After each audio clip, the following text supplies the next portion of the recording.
Uh, I'll be explaining Papa Nivaraka Mantraha.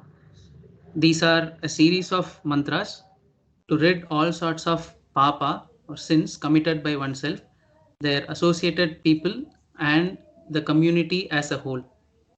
According to our Shastras, action of any kind results in either punya or papa.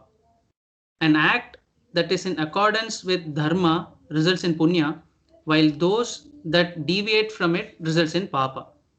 For the lack of a better word, we will refer to papa as sins. Each person is not only responsible for his own sins, but also of others belonging to him and to whomever he has legitimate control. For example, a husband gets affected by the sins committed by his wife. A king gets affected by the sins committed by his ministers. And a student's sin affects the teacher. Even the company of a sinner is the source of sin.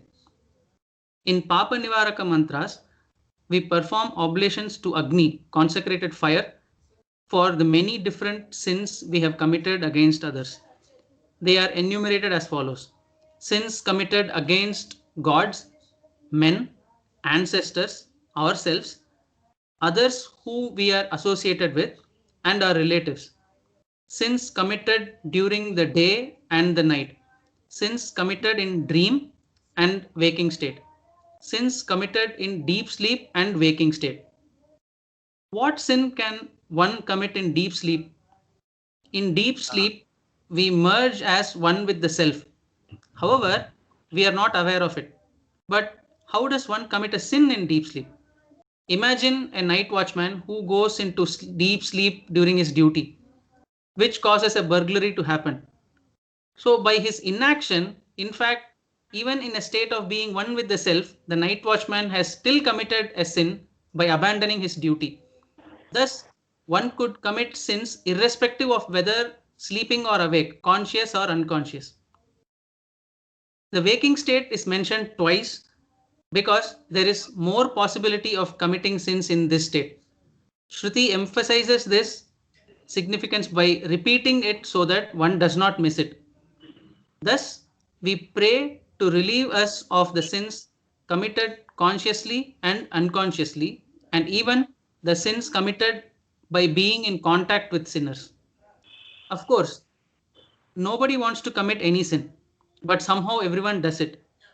This is exactly what Arjuna asks Krishna in Bhagavad Gita, and the Lord answers that it is because of kama, the desire.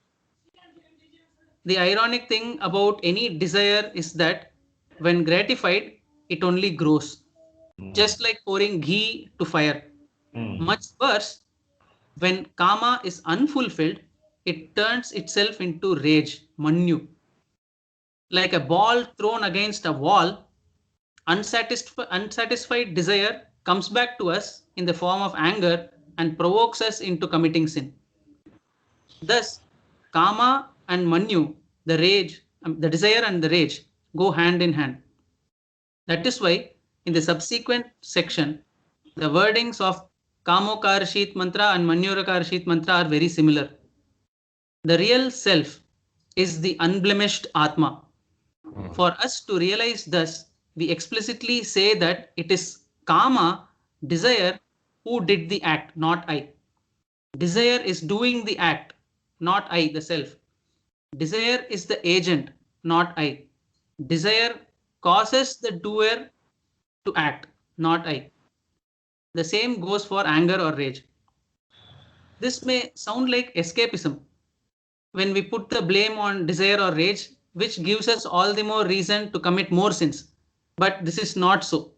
The right way to understand this mantra is for us to realize that it is inevitable to commit sin when we have a janma, which is as long as we are entangled in the bondage of cycle of birth and death. We have seen that we may have committed sins by doing something we are not supposed to do. It's called vikarma, or knowingly or unknowingly, due to some desire, we commit sins due to sakama karma, or even when not doing, by abandoning our duty, akarma. The only way to come out of this is through jnana or realizing our true self. To facilitate this, we must strive to detach ourselves from the actions by doing nishkamya karma. That is the purport of this mantra. We pray to the Lord of Kama, whose Kama or desire is this Leela of creation, and who is also the Lord of rage, who destroys everything during dissolution to relieve us of all the sins we have committed. Om Tat Sat. Very nice. Extremely good.